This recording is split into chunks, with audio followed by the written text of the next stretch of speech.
I call the member for North Sydney. North Shore, sorry. Mr Speaker, I rise in support of the Aboriginal Languages Bill, and before I commence I too would like to acknowledge the traditional owners of the land on which Parliament now stands, the Gadigal people of the Eora Nation. I pay my respects to the traditional owners of the lands that I also now represent in the electorate of North Shore, believed to include the Camaragal, Wallumagigal and Borrigigal peoples. I am proud to represent a community with rich Indigenous history and heritage, notably with impressive and well-preserved engravings, paintings and other artefacts. I would also like to pay my respects to Aboriginal elders both past and present. I also commend the Minister for Aboriginal Affairs, the Honourable Sarah Mitchell MLC, who's with us this evening in our chamber, for leading the development and introduction of this historic and important legislation. I also acknowledge the support of the Parliamentary Secretary and the Member for Port Macquarie, Leslie Williams, and her long-standing involvement in also supporting the development of this legislation, along with the Shadow Minister, David Harris. Both of their contributions were reflective of their deep commitment to and engagement with our Aboriginal community, and I appreciated listening to both of them as they spoke about the history behind this legislation, which I am new to but have just as much respect and awareness of the significance of today. I'm proud that New South Wales will be the first state in Australia with legislation to recognise the importance of Aboriginal languages, though I believe that this shouldn't be limited to Aboriginal peoples in New South Wales. This does continue our state's leadership on reviving and protecting Aboriginal languages.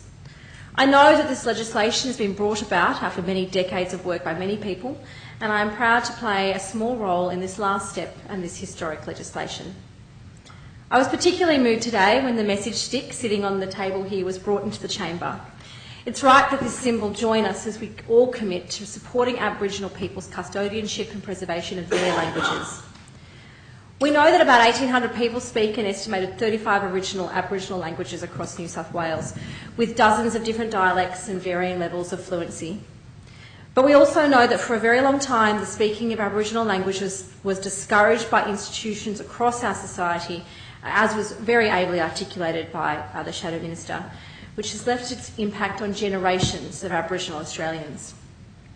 While this legislation will not right the wrongs of the past, it allows us to make a clear statement that we respect and value the voices of our First Peoples. We know that language is linked to culture and identity, the ability to tell stories, to convey histories, to enunciate identity. For many, language also has a power of restorative justice.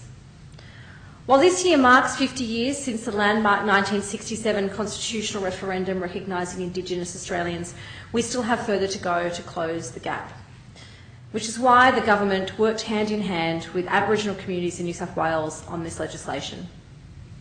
Aboriginal languages play a unique and essential role across our community. It emphasises the value that language has, how it connects Aboriginal people to country, transfers spiritual and cultural knowledge and sustains cultural identity and well-being. Aboriginal languages are critical to Aboriginal people and too important to lose. They're part of our country's collective heritage, and we must look after them not only for today's communities but for future generations. It is Aboriginal people who own and control their languages. It is the New South Wales Government's role to support the revival and maintenance of Aboriginal language through legislation such as this and programs such as Language and Culture Nests.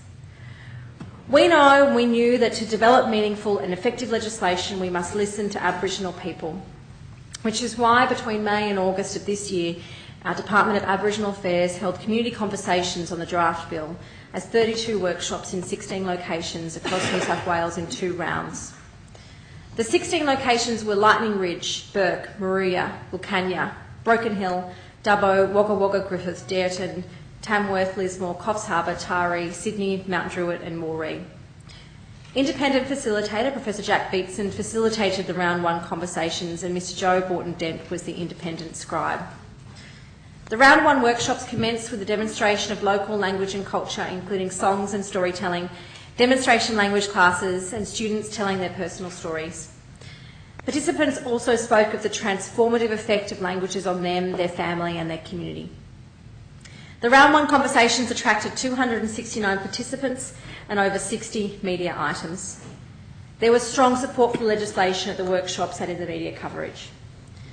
Participants said that the bill had to be easily understood and meaningful to Aboriginal people. All workshops also said that Aboriginal ownership and control must be fundamental to the bill.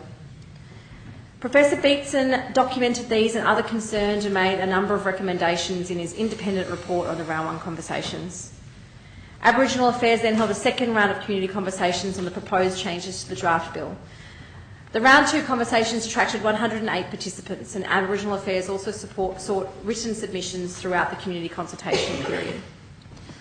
The bill before you today, as acknowledged by the previous speakers, reflects the deep community conversations which took place in the lead up to it being presented into the other place.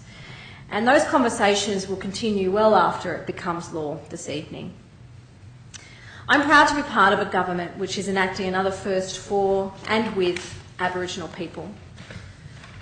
Those here in this place this evening all know that New South Wales was the first jurisdiction to introduce constitutional recognition, the first and only jurisdiction to have a Land Rights Act that grants freehold title, and the first to develop an Aboriginal Affairs plan with a focus on healing and local decision-making with Aboriginal communities. New South Wales was also the first state to apologise to the stolen generation for past government practices that have had a profound and enduring effect, some of which we've heard about in the contributions from both the Parliamentary Secretary and the Shadow Minister this evening. Today's legislation is another step towards closing the gap between Indigenous people and the rest of our community. It is a historic piece of legislation which I'm very proud to participate in this evening, and I commend the bill to the House. I thank the member for North Shore.